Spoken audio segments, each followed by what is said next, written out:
Good morning, children. Welcome to the fourth period. So, already in the last class, in the third period, we have discussed the point related to the advent of Europeans to India. In that, we have studied the topic related to the Battle of Plassey. What? The Battle of Plassey. So, the Battle of Plassey were completed. All details we have studied in the last class. And what are the reasons for the Battle of Plassey? That we have seen. So at the ending, we have seen that due to some reasons, the Battle of Plassey was completed in between the Indian kings and the British. So that time we have seen at the time of ending of the Battle of Plassey, the Siraj ud Dawla has died. So up to that we have studied in the last class. So in this class we are going to see what are the outcomes, what are the changes we are going to see after completion of the Battle of Plassey. That we are going to study in this class. So outcomes of the Battle of Plassey. So some changes we are going to see after completion of the Battle of Plassey. So what are the changes? The first thing we are going to see in the completion of the Battle of Plassey is this war brought immorality and lack of unity among the Indians and greed of Indian businessmen. It means, so here we are seeing this war when the Battle of Plassey was completed, it made the changes, it developed the immorality among the Indians. The morality was totally changed. And what are the positive thinking was there among the Indians was came toward the negativeness. So then next point we are going to see there was a lack of unity among the Indian itself. There was not a unity to fight against British because Indian greedy peoples. So the greedy businessmen who made support toward the British. You can take the example of they have made the support toward the Robert Clive. The people like Malik Chand, Omi Chand, Jagannath Seth, and some other people have supported. So those people are going to call as the greedy Indians, businessmen. So they are not supported. There we are going to see the lack of unity among the Indians.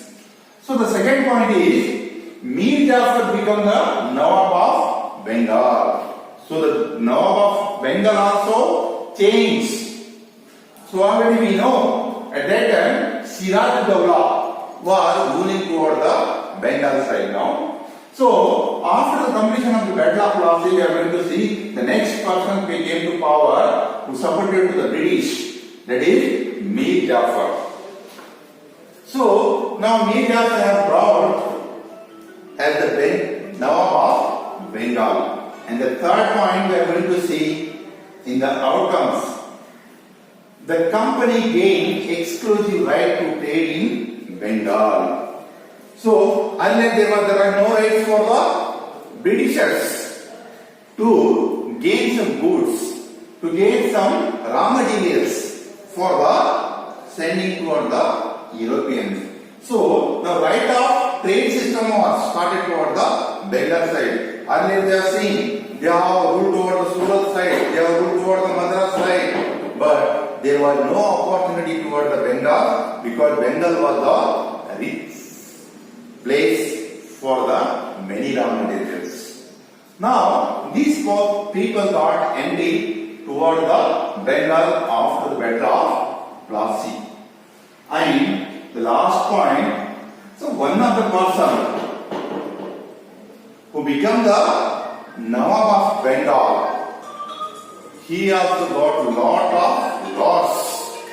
lot of loss towards his administration. That is, Mir Jafar had to pay rupees 17 crores and 70 lakhs to Siraj ud Dawla as a war indemnity for the attack of Fort William. So, what kind of cunningness policy was followed by the British? Because, see here, Mir Jafar became the Nawab of Bengal for a nominal, but British kept him. One of the critical problems to pay the 17 crores and 17 lakhs of rupees to pay against the war made with the Siraj-ud-Dawla, and he had made the attack toward the Fort William, which belongs to the Bengal of Nawab of Bengal earlier. So these are some 4 points we are going to see which got changes after the Battle of Plassey. But after Battle of Plassey, there were lot of changes we are going to see toward the policies of British. Now, Robert Clive became a powerful. You can take the example of British became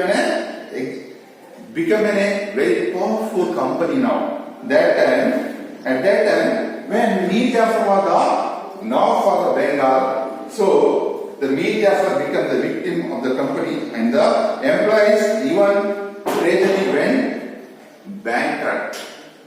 Now what happened when he became the Nawab for the Bengal? That time, totally the treasury of the Mir Jafar was corrupted. It means he has to make empty toward the treasury due to some policies followed by the British by making him a Nawab of Bengal.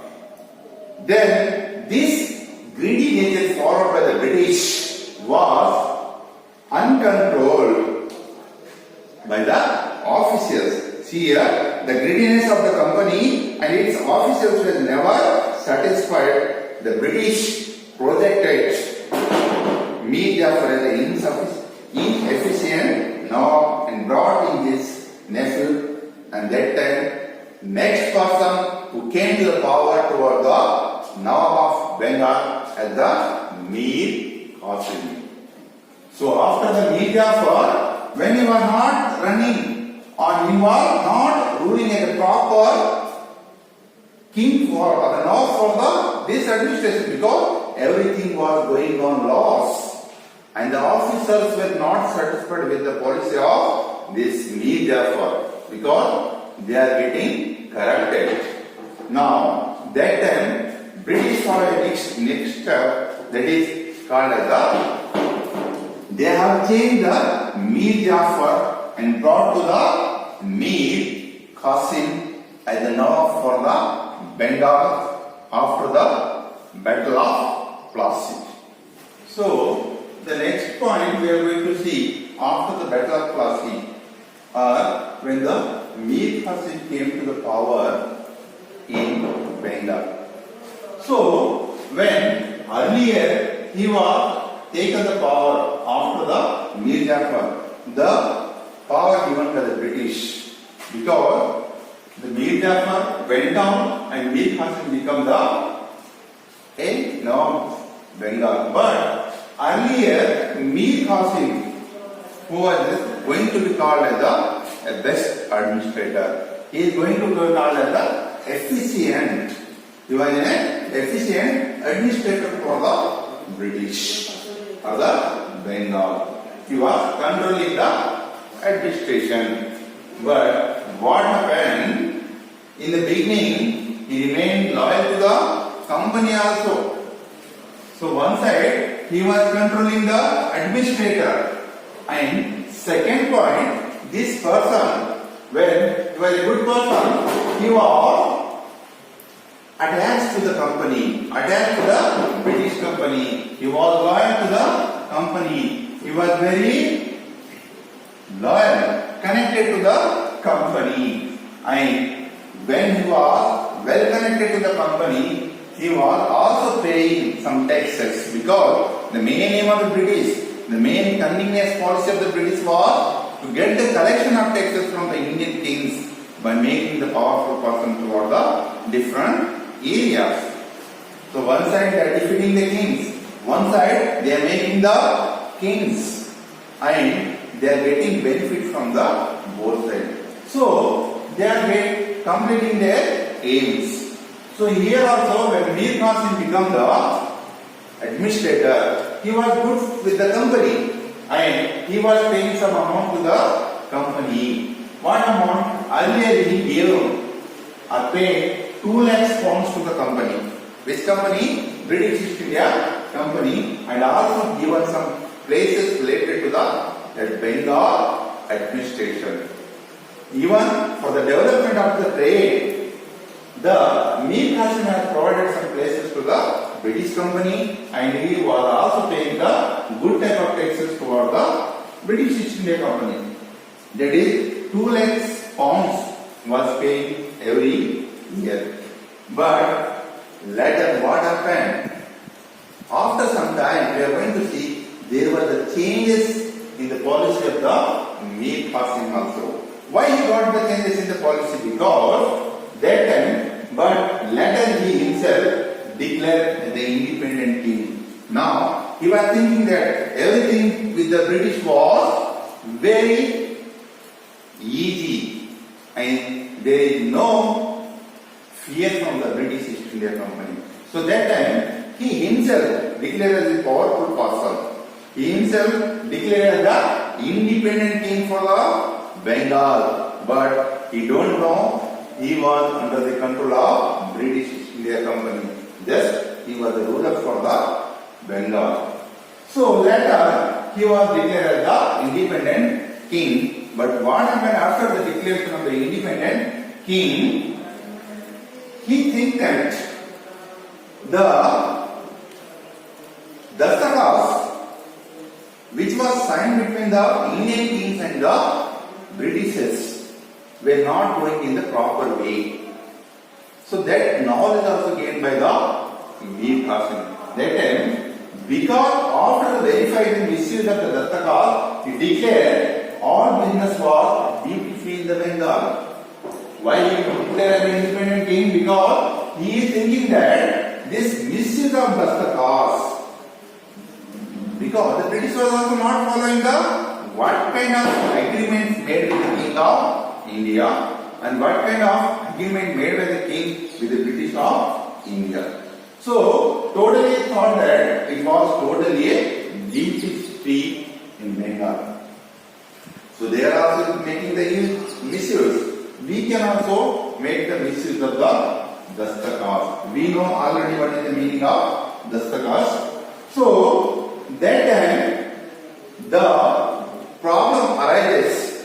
Now after declaration of the independent king, he himself thought that so Indians also can compete with the British. Indians also can compete with the British in the all spheres. In the all spheres. That was the thinking came under the mind of Mir Qasim. Because Indian people also can compete. They are also independent. They are also having some power to compete with the British. So that thinking changed in the policy of Mir Qasim now, because he got an opportunity as the administrator and the Nawab of Bengal, but due to some this misuse, now the point came to be and to lose his power by the Mir Qasim. So that as a result, when British trade was getting suffered, because now earlier Mir Qasim was supporting to the British, but after some time he was not supported. He declared as an independent king. Now British thought that our trade, our company is getting suffered from the Mir Qasim in the business. So that time the British, then that time this was opposed by the British East India Company, and again they brought to the last person who was earlier the Nawab king for the Bengal by the name Mir Jafar. So again in the place of Mir Qasim, after the declaration of these new policies, Mir Jafar became the Mir Jafar again becomes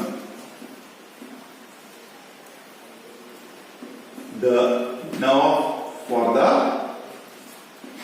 Bengal. Nawab of Bengal. So this was the changes made by the British after knowing the policy made by the Mir Qasim. After the changes made by the Mir Qasim. So that we are going to see, and now they brought this Mir Jafar and came to the Mir Qasim. They are dethroned. They are dethroned to the Mir Qasim, as Mir Qasim knew all the cunningness policy of the British, because this Mir Qasim know every points, what are the policies, what are the main things planned by the British. So due to knowing of this plan, British has planned to kill the Mir Qasim, and he went for organized war against them. So due to this, now the fight, now this Mir Qasim become an angry toward the British, and he was planned to make war with the British. Their war, that war itself is going to call as the Battle of Buxar. So due to the changes made by the Mir Qasim, we are going to see the declaration of the Battle of Buxar in 1764 with the Mir Qasim on one side, Mir Jafar with the. So Mir Jafar was the supporter of British, and this Mir Qasim, when he become unhappy toward the British, he started to plan to make the war with the British, and he has taken the support of the Indian greedy merchants, Indian greedy businessmen, and that time he made the agreements with the Mughal Emperor Shah Alam. You know that time the Mughal was ruled by the Shah Alam. So this Mir Qasim has taken the support of the greedy artisans and the Mughal Emperor Shah Alam II, the Nawab of Awadh. So Shah Alam was the Nawab of Awadh. So by this way,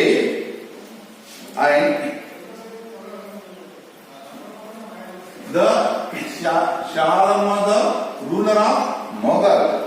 So children, so don't get confusion. See, when Mir Qasim become independent now, he was removed from the post of Nawab of Bengal. Now Mir Jafar become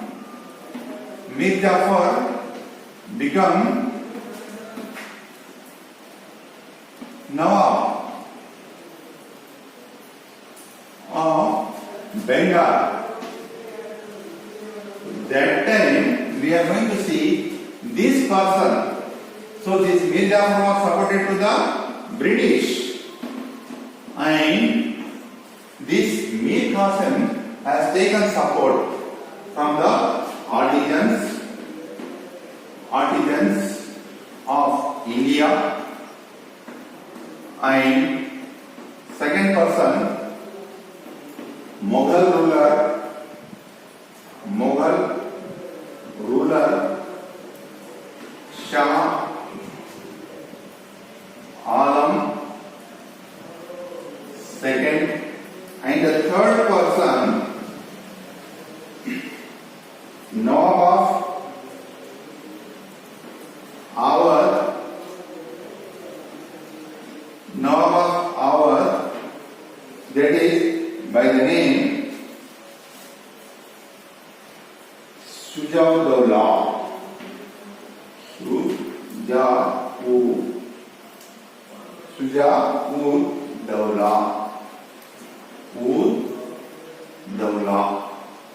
So these are the combined force with the Mir Qasim. They went to make a war with the British. That time this war is going to be called as the Battle of Buxar, and it was declared in the 1764. But when the combined forces of Mir Qasim faced the British army led by a powerful person who was toward the British, that is Hector Munro. Hector Munro. So they have fight with the British. That time Hector Munro was there from the British side, and the war was declared completed in the 1768. This war is considered as the Battle of Buxar. But in this war, the Mir Qasim has defeated. The Mir Qasim has defeated from this war, and he has ran out from that battlefield when he was making war toward the British. So from the battlefield itself, this Mir Qasim went away. That time Shah Alam has to be surrendered. Who is the Shah Alam here? Shah Alam belongs to the Mughal emperor.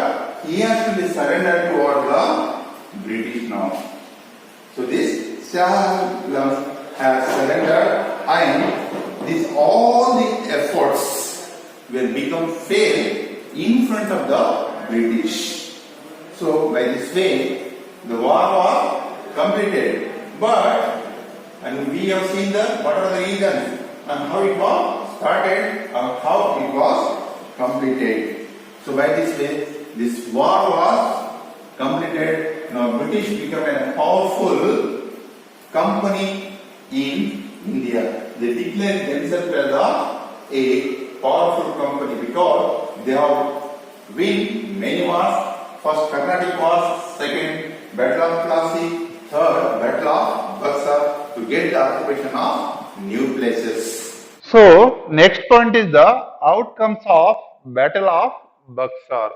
So after the completion of the Battle Buxar, we are going to see the point related to the what are the outcomes came after the completion of this British power or the Battle of Buxar. Now British got power, but what changes it made? What are the outcomes achieved? So the first point we are going to see after the Battle of Buxar war was Shah Alam II. Shah Alam II accorded the Diwani rights over the Bengal to the British. Now one of the responsibility was given to the Shah Alam II, who was the Emperor of Mughal, and this Shah Alam was surrendered toward the British. Now this person has got a responsibility to collect the taxes. So Diwani right means the collection of taxes. Responsibility was given to the person by the name Shah Alam II, and he has to be collect these taxes from the Bengal area, which was under the control of Mir Jafar. Now, the second outcomes we are going to see related to the Battle of Buxar war was the Shah Alam II also gave away all the rights over the Bengal for annual fee of Rs or rupees 20 lakhs. So one more punishment was given to the Shah Alam. The British government has made toward the Shah Alam to pay compulsory payment toward the British annually for 26 lakh rupees from the collection of these taxes. So it became compulsory to him to pay the 26 lakhs rupees to pay toward the British East India Company. The next point is the Nawab who belongs to the Awadh. The Nawab who belongs to the Awadh by the name, you know that already, Sujau Dawla. Now he was fined. This, the Nawab of Awadh had to pay a fine of rupees 50 lakhs rupees. 50 lakhs rupees was fined toward the Sujawdawla against the war made with the British. That he has to be paid, which was the penalty given for it British toward the our king Sujawdawla. Next, fourth outcomes we are going to see. After the decline of this battle of Buxar, the chase was with the death of Mir Jafar. You know, the Mir Jafar was the Nawab for the Bengal, administrator for the Bengal. But this Mir Jafar was died, and due to the death of this Mir Jafar, British government has shown some kindness toward his son to get the occupation of the Bengal administration. So that time the company paid some pensions by showing the kindness toward his son. He started to pay some pensions towards his son and took over the entire administration under the control of British related to the Bengal region.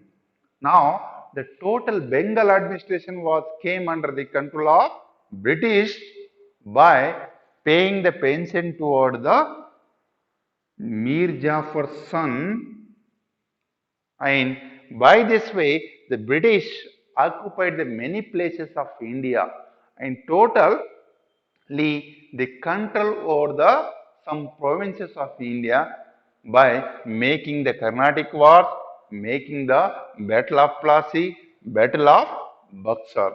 That we are going to see in this topic or in this chapter. So totally British has achieved a successful movement to get control over Indian provinces and settle permanently in India. So the next point is after the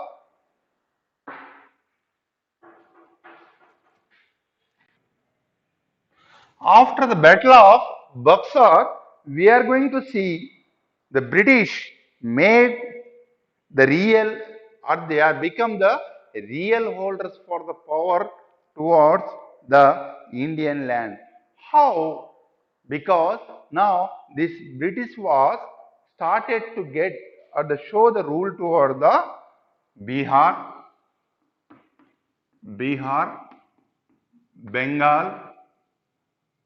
Bengal, and Odisha provinces and Odisha provinces.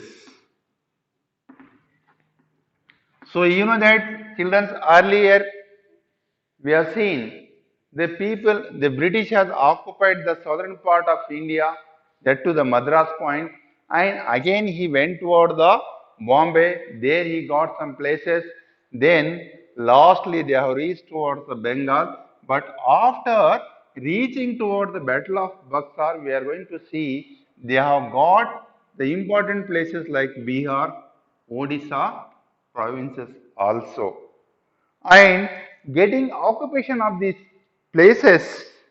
Now the important place which was under the control of Sirajuddaulah, you know the Awadh, that also came under the control of British. Which one? The Awadh was already under the control of Sujawdawla, but at the entry of Battle of Buxar, he has to lose this place, and this place came under the control of British.